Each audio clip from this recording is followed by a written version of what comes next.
A litter of lion cubs froze to death soon after they were born. The tiny cubs were found dead 2 hours after their birth at a dilapidated zoo in Gaza. Fatmi Juma, the zoo owner, blamed the stormy weather for the death of the cubs, claiming he covered the cage of the day-old lions with blankets ahead of the storm. The lioness gave birth last night.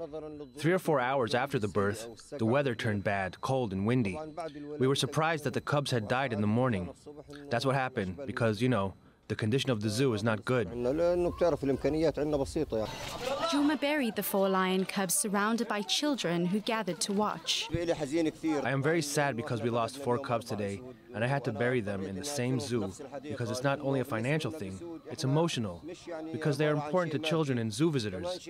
So this is not only a financial loss. Most of the animals in the zoo were smuggled into Gaza from Egypt a few years ago through underground tunnels before the Egyptian military destroyed the tunnels running beneath the border.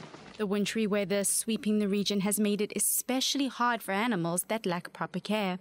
However, Juma says the weather is not the only factor to blame for the cubs' deaths, but also the long-standing Israeli blockade, exacerbating the situation as they lack the funds they need to save animals' lives.